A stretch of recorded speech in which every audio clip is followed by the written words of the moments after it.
Oi pessoal, tudo bem? Hoje a gente vai estar dando continuidade nas nossas aulas referentes a mecanismos, né? Hoje a gente vai estar falando especificamente sobre coroa e parafuso sem fim, né? No que diz respeito à transmissão.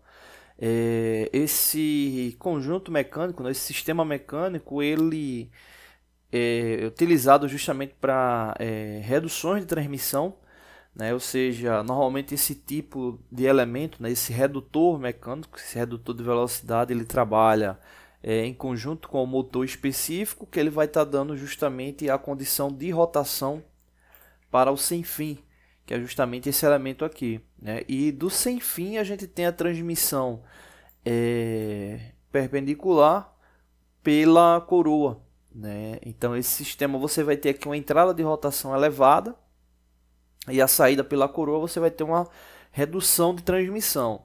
Lembrando que esse sistema aqui ele não permite o inverso, né? Exemplo, estou com um sistema o qual, vamos supor o seguinte, a gente tenha 40 dentes de engrenagem, 40 dentes na coroa e você tem uma redução aí de 40 para 1, né, nesse sistema, né? Então o que significa? Significa se a gente tiver um motor com 2000 RPM, a gente vai pegar esse 2000 RPM, vai dividir por 40, né, que no caso dividindo 2000 por 40 vai dar 50, então a gente já tem a rotação de saída.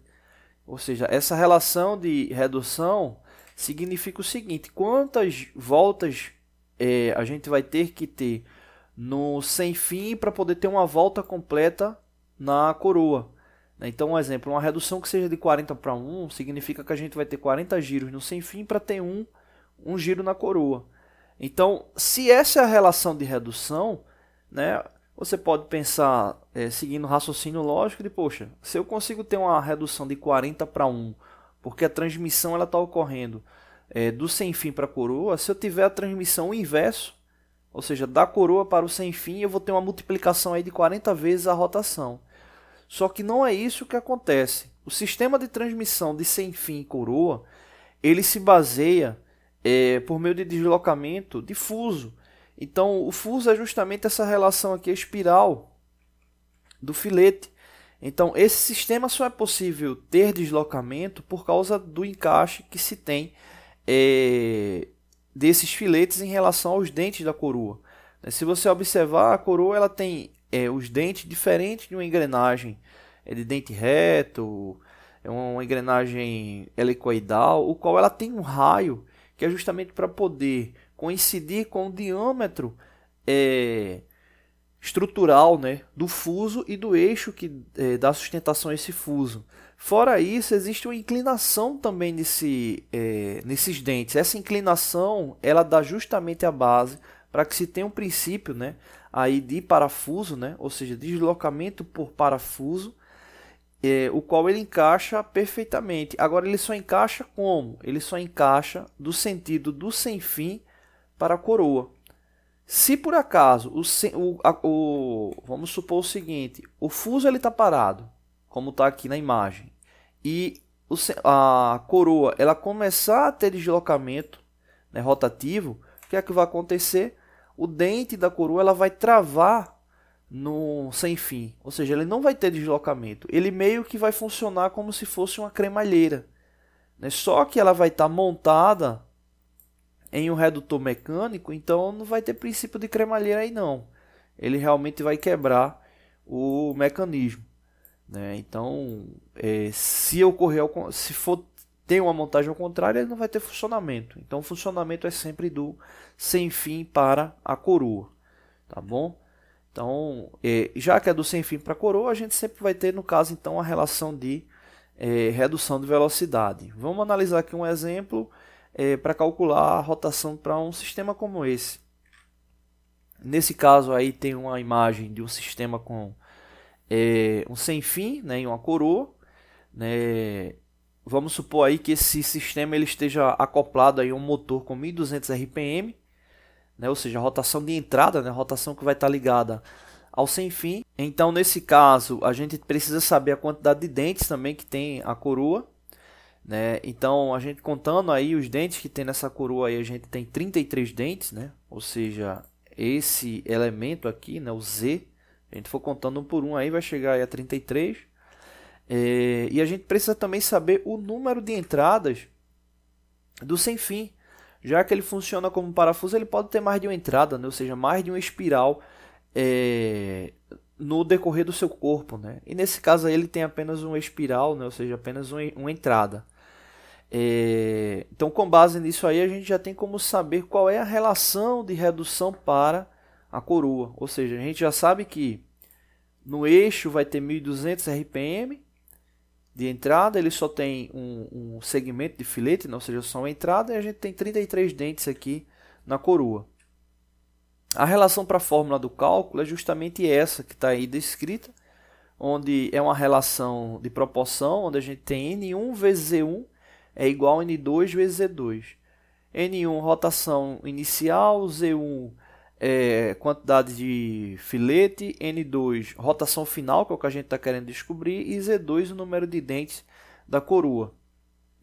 Então, fazendo a substituição, a gente vai ter N1 1.200, como eu falei, Z1 número de entradas apenas 1, N2 é o que a gente está querendo descobrir, que é a rotação final, e 33 é o número de dentes aí da coroa. Então, fazendo a relação matemática, a gente vai ter o seguinte: 1.200 é igual a N2 vezes 33. Então, N2 vai para um lado e 1.200 vai para o outro. Então, N2, como estava multiplicando, o 1.200 vai passar dividindo. Então, a gente vai ter 1.200 aí dividido por 33, que vai dar igual aí aproximadamente 36. Então, 36 representa o quê? 36 representa a quantidade de giros que vai ter nessa coroa, né? Quando o sistema entrar em funcionamento. Agora, entrar em funcionamento com essa rotação aqui indicada, 1.200 RPM.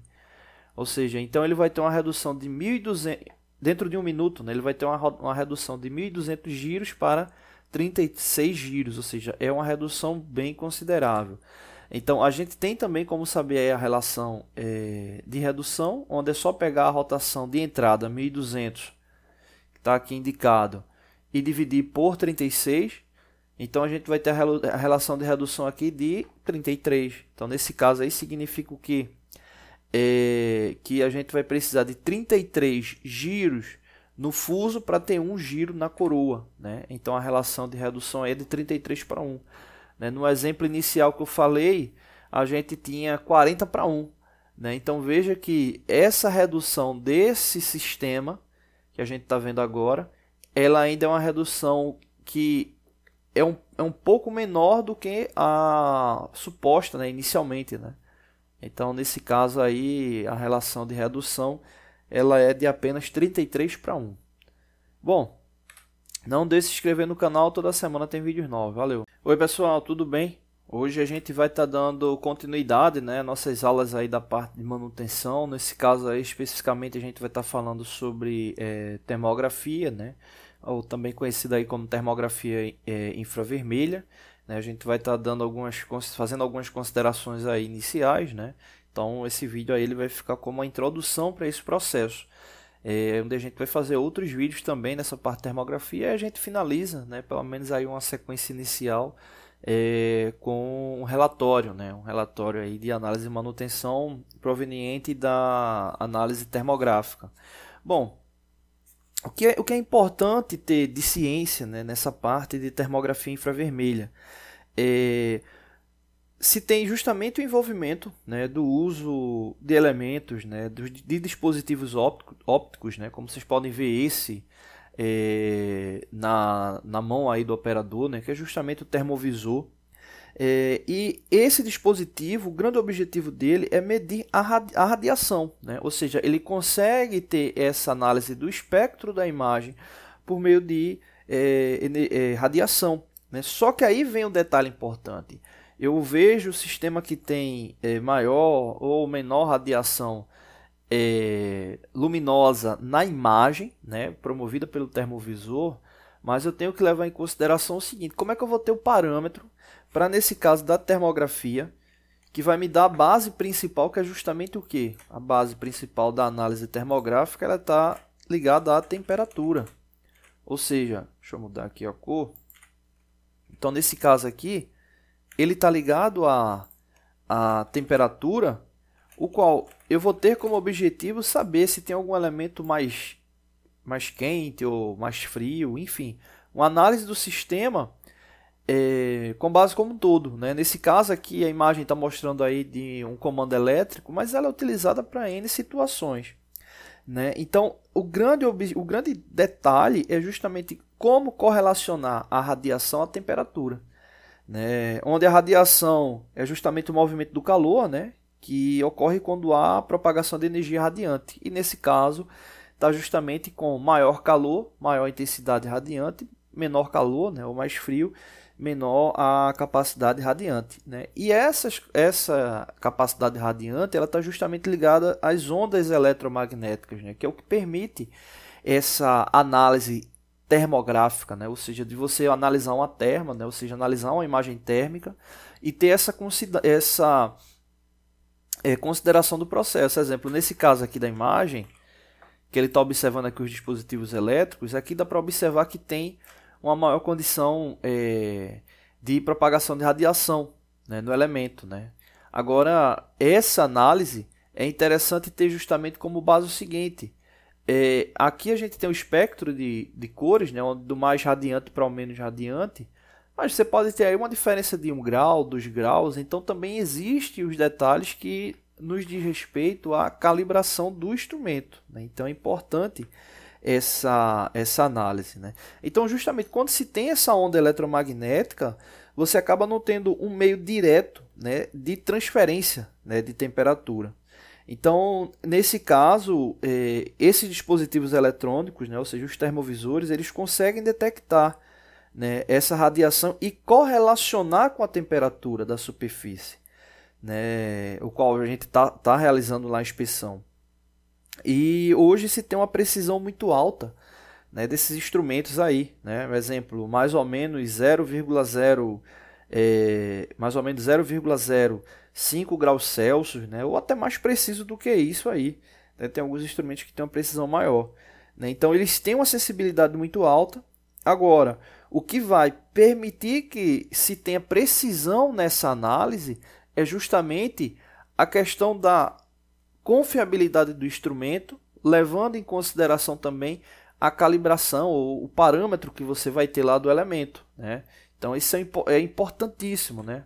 Como exemplo aqui a gente tem a medição de 3 pontos diferentes, né? Aqui está justamente a escala de imagem, né, que faz a correlação com essa parte térmica, né? Ou seja, a temperatura que ele está indicando menor, né? Ou seja, a imagem que está emitindo radiação com menor temperatura está de 15,5 e a maior com 26,3.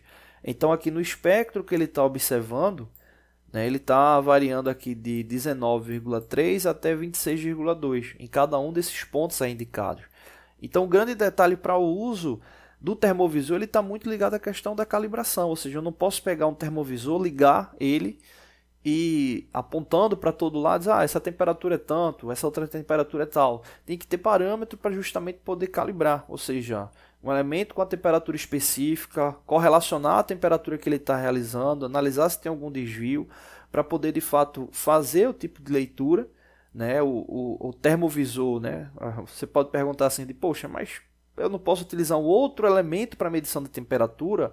O termovisor, ele te dá uma possibilidade grande, que é justamente fazer essa medição sem ter o contato. Por quê? É justamente essa emissão de ondas eletromagnéticas proveniente da radiação.